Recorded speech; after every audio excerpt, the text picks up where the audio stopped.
करेंगे बॉर्डर इलाके की, तो बॉर्डर इलाके में फिलहाल हालात सामान्य है। राजस्थान, पंजाब और गुजरात में भी सीमा पर शांति है।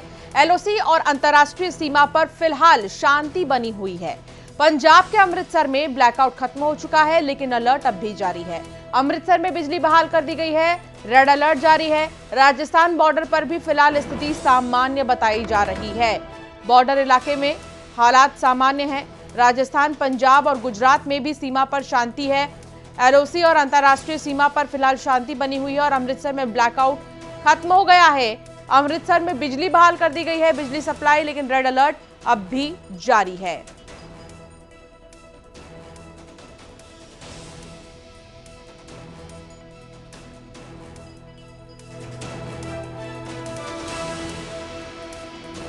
एलओसी और अंतर्राष्ट्रीय सीमा पर सतर्कता बढ़ी हुई है। और जम्मू से समीर हमारे साथ जुड़ गए हैं, जो जानकारी देंगे। समीर, कल पाकिस्तान की नापाक हरकत देखने को मिली है। धोखेबाज पाकिस्तान ने सीज फायर के बाद भी जम्मू के कई इलाकों को टारगेट किया है। अभी वहां पर क्या स्थिति, मौजूदा हालात क्या?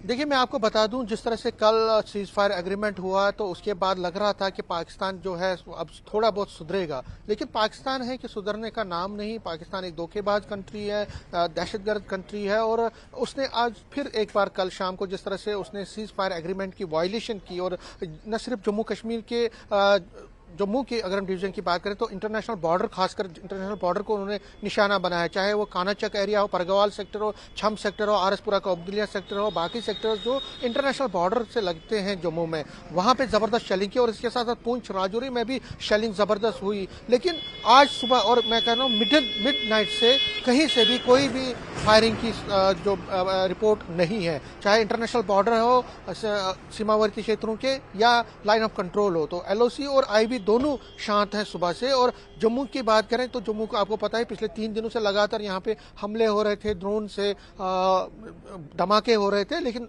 जम्मू भी अब काम है, कूल है। और मैं सुबह सुबह हूँ, थोड़ा सा व्यू दिखाना चाहूंगा, ये मेरे कैमरामैन दिखाना चाहेंगे। लोग निकल रहे हैं थोड़ा बहुत अभी, क्योंकि बहुत अर्ली मॉर्निंग और संडे भी है, इतना ज्यादा रश आपको देखने को नहीं मिलता है जम्मू रोड्स पे। लेकिन क्योंकि वक्त गुजरने के साथ साथ जम्मू में भी रौनक आएगी थोड़ा बहुत आज, क्योंकि लोग थोड़ा बहुत अब थोड़ा बहुत हम ये कह सकते हैं कि थोड़ा रिलीफ महसूस कर रहे हैं। थोड़ा उनको अच्छा लग रहा है कि अगर सीज फायर एग्रीमेंट का पूरा इम्प्लीमेंटेशन होता है तो उनको फायदा है। देखिए, स्कूल यहाँ पे बंद है, यहाँ पे बिजनेस एक्टिविटीज चौपट हो गई हैं, सारा कुछ जो टूरिज्म है वो बंद है। तो सीज फायर एग्रीमेंट अब हुआ है, लेकिन जिस तरह से पाकिस्तान ने कल सीज फायर एग्रीमेंट की वायलेशन की है, वो कहीं ना कहीं, और भारतीय सेना ने भी साफ कह दिया है कि अगर वायलेशन फिर एक बार हुई तो हम उसका मुंह तोड़ जवाब देंगे। तो कुल मिला के आप देखें तो सीज फायर एग्रीमेंट का लोग भी थोड़ा बहुत उनको खुशी महसूस हो रही है। लेकिन वो ये भी कहते हैं कि भारतीय सेना ने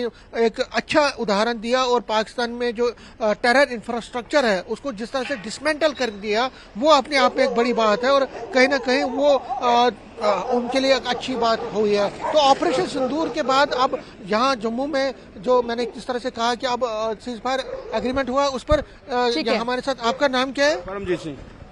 परमजीत जी, ये बताइए, सीज फायर एग्रीमेंट हुआ, आप जम्मू निवासी हैं, किस तरह इसको लेते हैं आप? सर, अच्छी बात है सीज फायर हुआ, कि युद्ध कोई मसले का हल नहीं है। जो बात बैठ के हो सकती है वो लड़ाई के साथ नहीं हो सकती। अब लोग इतने हरासमेंट हैं, गाँव से आए हुए हैं, इतना बुरा हाल है उनके। अब जानवर बेचारे भूखे बैठे पड़े हुए हैं, वो खुद तो आ गए हैं, उनको रहने की जगह लोगों को, कोई स्कूलों में रह रहा है, कोई किसी के रिश्तेदारों के रह रहा है, परेशानी बहुत है। लेकिन जो सीज फायर हो गया उससे अच्छा हो गया, अच्छा होना चाहिए। तो आपको लगता है कि क्योंकि बदला भी तो ले लिया गया, तो बदला भी ले लिया गया, पाकिस्तान में घुस के आतंकवादियों को मार दिया गया, आपको लगता है बातचीत का सिलसिला जारी रखिए आप समीर, बातचीत का सिलसिला आप जारी रखिए, जिसके लिए जितना किया। क्योंकि हाँ, देखिए वहाँ के नागरिकों का क्या मानना है ये जानना भी बहुत जरूरी है। मैं दोबारा से आपके पास आऊंगी। मनदीप हमारे साथ जुड़े हुए हैं फिरोजपुर से। मनदीप, इस वक्त वहाँ क्या हालात हैं, जरूर हमें दिखाएं। हाँ बिल्कुल, अगर फिरोजपुर सरहदी इलाका है और फिरोजपुर की बात करें तो कल रात एक बार फिर जो सीज फायर का उल्लंघन हुआ, उसके बाद फिरोजपुर में ब्लैकआउट हो गया था, मगर 1 घंटे के बाद जो ब्लैकआउट को ग्रीन सिग्नल दे दिया और लाइट को बहाल कर दिया। और फिरोजपुर की अगर बात करें तो सीज फायर के बाद कुछ लोगों को राहत मिली है। सरहदी इलाका है, यहाँ तस्वीरें कुछ 2 दिन पहले बयान कर रही थी जब पाकिस्तान ने जो ड्रोन अटैक किए तो हमले किए तो उसको इंडियन आर्मी ने उसको एक बार नाकाम तो कर दिया, मगर लोगों में एक बार सहम का माहौल जरूर था।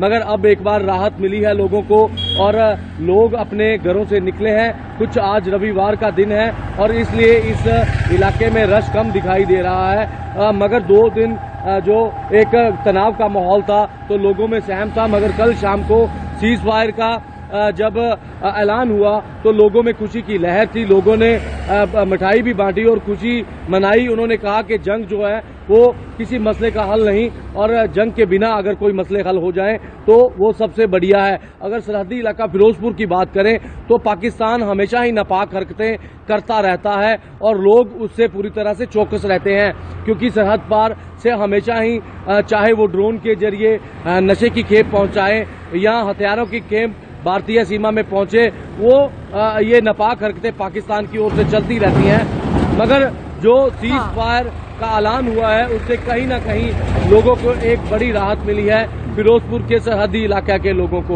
ये मानना जरूरी है। लेकिन रात में एक बार फिर से 8:30 बजे लोग टेंशन में थे, परेशान थे कि क्योंकि वापस से 2 घंटे बाद ही इतने सारे ड्रोन अटैक्स होने लगे। हालांकि भारतीय सेना ने लगातार जवाब दिया जिसकी वजह से राहत की सांस ली गई। अशोक हमारे साथ जुड़े हैं।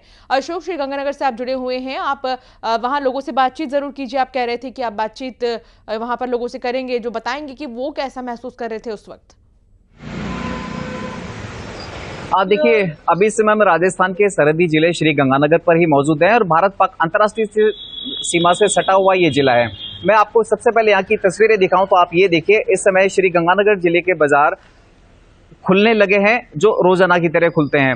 हालांकि कल जिस तरह से अचानक 8:15 बजे रेड अलर्ट डिक्लेयर किया गया प्रशासन के बाद, उसके बाद गहमा गहमी बनी रही। कुछ बाजार खुल पाए, कुछ बाजार नहीं खुल पाए। वहीं दूसरी ओर कुछ ही घंटे बाद फिर दोबारा से रेड अलर्ट डिक्लेयर किया गया तो उसके बाद पूरे दिन बाजार बंद रहे। लेकिन आज अब जिस तरह से जैसे ही सनराइज हुआ लोग अपने रूटीन की तरफ लौटने लगे हैं। फिलहाल श्री गंगानगर जिला प्रशासन के द्वारा भी ग्रीन अलर्ट डिक्लेयर किया हुआ है। लोगों की आवाजाही भी हम देख सकते हैं जो रोजमर्रा की तरह होती है, लेकिन कहीं ना कहीं अभी भी व्यापारियों के मन में आज बाजार खोलने को लेकर एक संशय सा बना हुआ है। क्या फिर दोबारा से जिला प्रशासन के द्वारा रेड अलर्ट डिक्लेयर किया जाएगा? क्या कहीं ऐसा ना हो कि वो कल की तरह बाजार पहुंचे और यहाँ पर दोबारा रेड अलर्ट डिक्लेयर? हमारे साथ एक स्थानीय व्यापारी भी मौजूद है, हम उनसे बात कर लेते हैं कि इस पूरे प्रकरण को लेकर उनकी क्या राय है। सर, जिस तरह से कल पाकिस्तान ने सीज फायर की अनाउंस किया और फिर अब उल्लंघन किया, क्या राय है आपकी उसमें? सर, व्यापारी को नुकसान ही है सारा। अगर मार्केट खुलेगी तो अच्छी बात है, मार्केट जैसे खुलेगी वैसे अच्छा है। अब ग्रीन अलर्ट दिया है, थोड़ा सा खुल रही है मार्केट, माहौल बन रहा है। जैसे जैसे आगे आगे बनेगा वैसे। अभी तक मार्केट को खोलने को लेकर या बंद करने को लेकर प्रशासन की तरफ से आपके लिए कोई निर्देश? आप कल आई थी, प्रशासन के बंद करा गए थे, कल आगे थे, ठीक है। मौके पे सीज फायर हुआ था सुबह और अब माहौल थोड़ा ठीक है। जैसे जैसे प्रशासन ने अब ग्रीन लाइट दे दिया, खोलने की इजाजत तो नहीं दी है मगर अपनी तरफ से खोल रहे हैं मार्केट ताकि सावधानी रख सकें आप। हाँ, बाकी एक चीज जो जानना चाह रहा था, पाकिस्तान जिस तरह से पहले तो बोलता है कि हम युद्ध विराम रखेंगे और फिर कुछ ही घंटे बाद दोबारा से उसने युद्ध विराम का उल्लंघन किया, इस पर आपकी क्या राय है? ये तो सर जी प्रशासन को उनको बड़े लेवल पे आ गया सर जी ये, क्योंकि अपने तो व्यापारी बंदे हैं।